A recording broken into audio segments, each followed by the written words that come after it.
Deus estabeleceu um centro de todas as coisas. O Pai é para o Filho.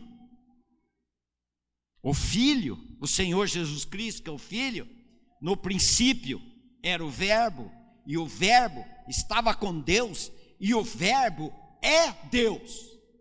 João 1:1. O Filho para o Pai, o Pai para o Filho. Esta comunhão é feita pelo Espírito Santo. O Espírito Santo que faz se torna harmônico esse relacionamento entre o Filho, o Pai e o Filho. Tudo que o Pai faz, sempre visando o Filho. Você acha que você é muito precioso? Precioso de fato e de verdade para o Pai Celestial é o Filho dele. Se o Filho dele habitar em você, nós somos agraciados por causa da habitação do Filho dele. É por isso. Dê uma olhadinha em Efésios 3:11. Ele diz: segundo o eterno propósito que estabeleceu, em Cristo Jesus, nosso Senhor. Ele estabeleceu esse eterno propósito em Cristo. 1 Coríntios capítulo 1, versículo 9 e 10. Ele chama a nossa atenção, ele nos adverte: fiel é Deus, pelo qual fostes chamados à comunhão de seu Filho Jesus Cristo, nosso Senhor. Rogo-vos, pois, irmãos, agora vai chamar a nossa atenção. Rogo-vos, pois, irmãos, pelo nome de nosso Senhor Jesus Cristo, que faleis todos a mesma coisa, e que não haja entre vós divisões. Antes, sejais inteiramente unidos na mesma disposição mental. Vocês têm o mesmo pensamento e no mesmo parecer. Chamando a atenção aqui porque a igreja de Corinto tinha algumas divisões. Nós não podemos ter pensamentos, mente diferentes, umas com relação às outras, sobre a pessoa e obra do Senhor Jesus.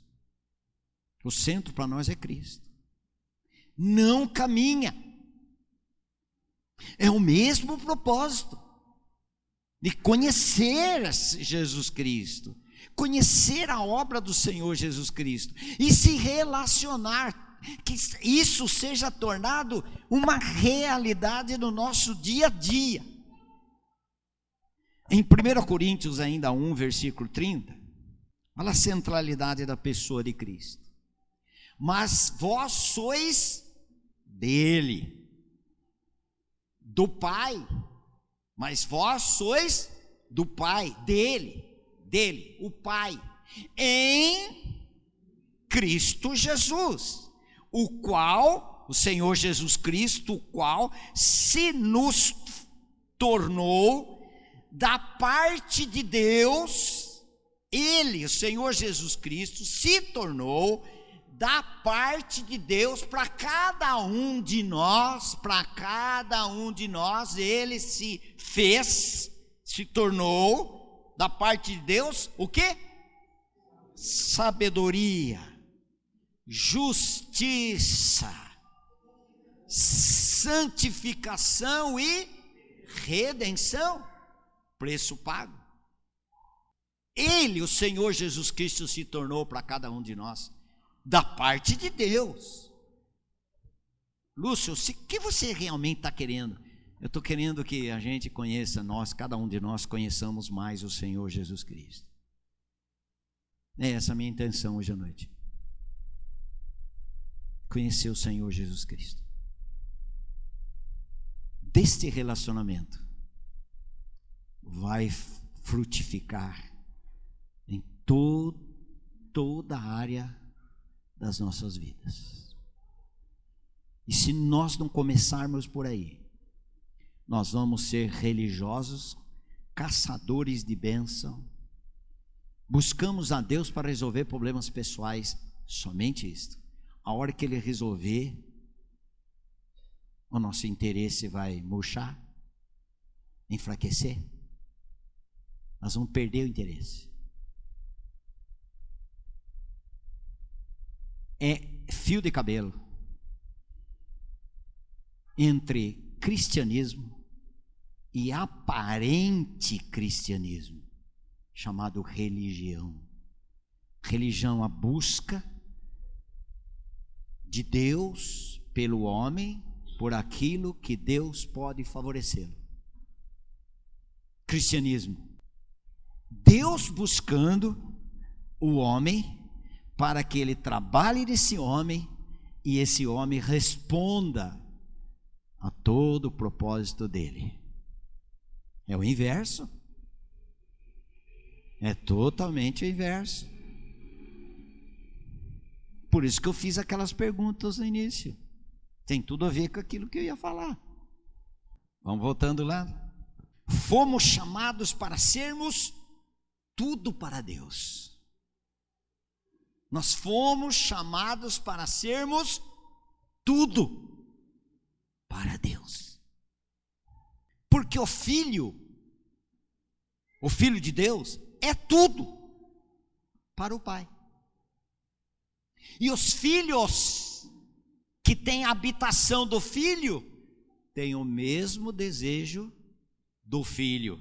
Os filhos, pela vida do Filho, têm todo o interesse por Deus, satisfazer a vontade do Pai, de Deus Pai, e agradá-lo. O que o Senhor Jesus Cristo disse no domingo passado? Qual que era a comida dele? Vamos lá em João 4:34. Disse-lhe Jesus: irmãos, olha aqui, nós não falamos que Cristo habita em nós? Cadê Ele? Cadê Ele? Se a semana inteira eu estou preocupado com as minhas correrias, comigo, eu. Minha casa, minha família, minha dor, minha tal, minha, eu. Cadê Ele? Se der tempo, se não tiver mais nada o que fazer, se não me convidaram para nenhuma festinha junina hoje à noite, agora, olha o que está dizendo. Disse-lhe Jesus: a minha comida consiste em fazer a vontade daquele que me enviou e realizar a sua obra.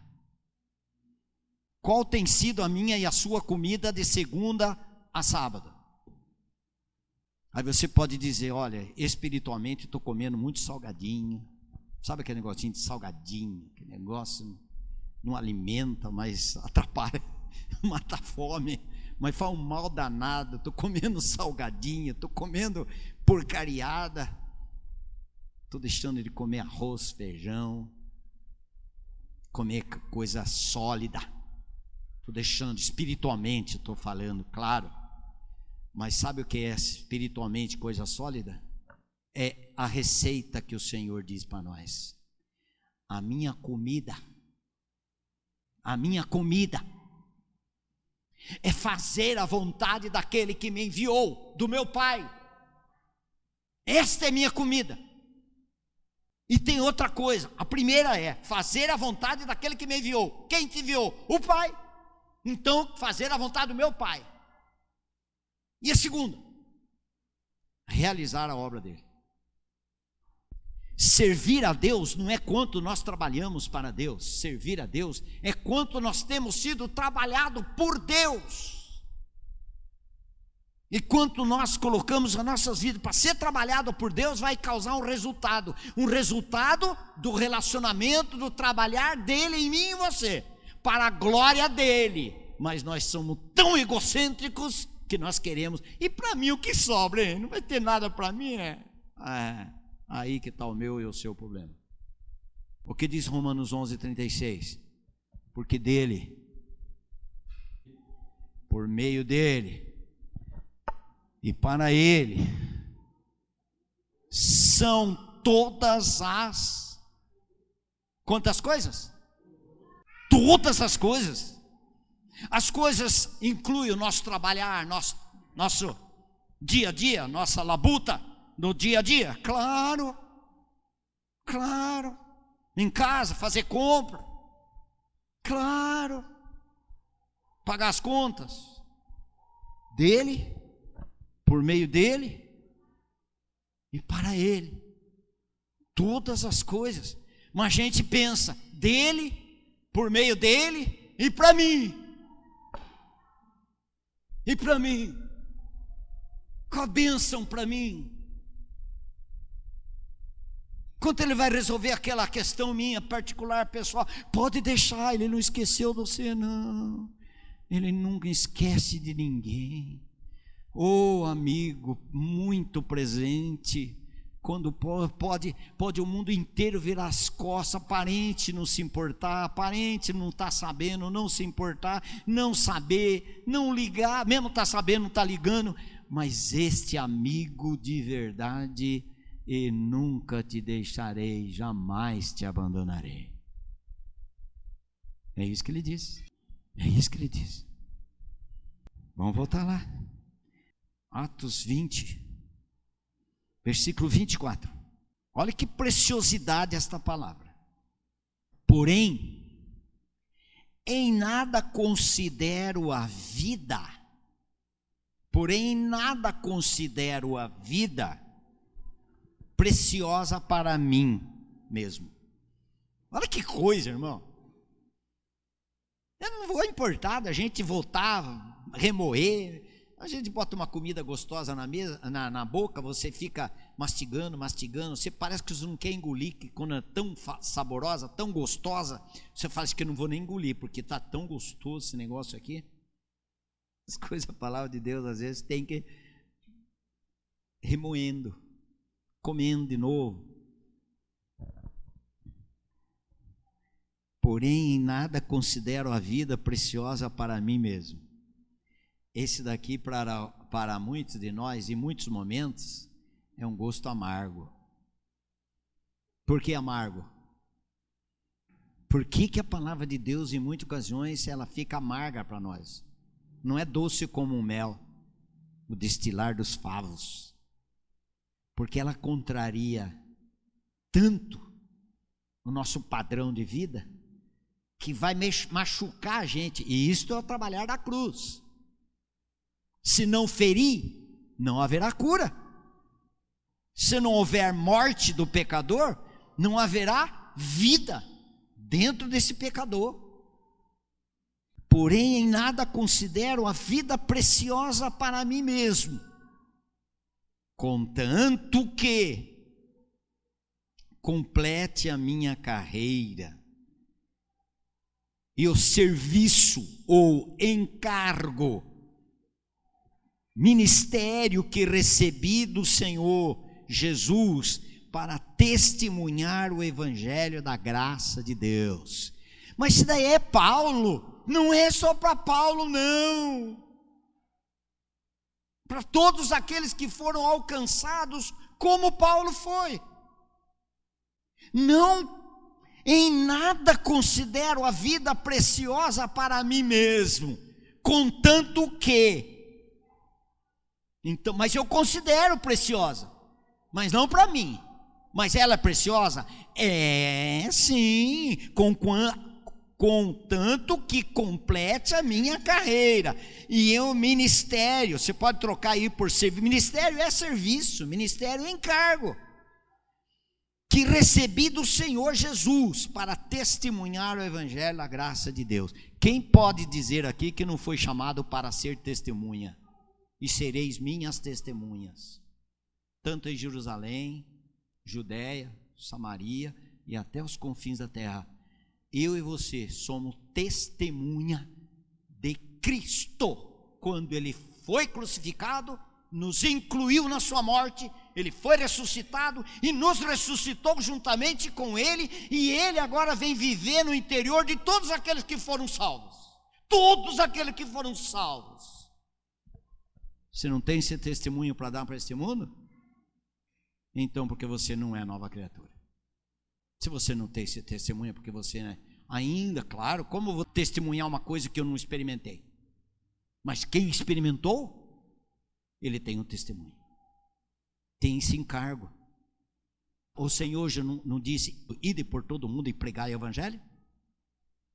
Ah lá o encargo, para quem foi alcançado: testemunhar, falar, compartilhar, ter esse assunto como algo preciosíssimo.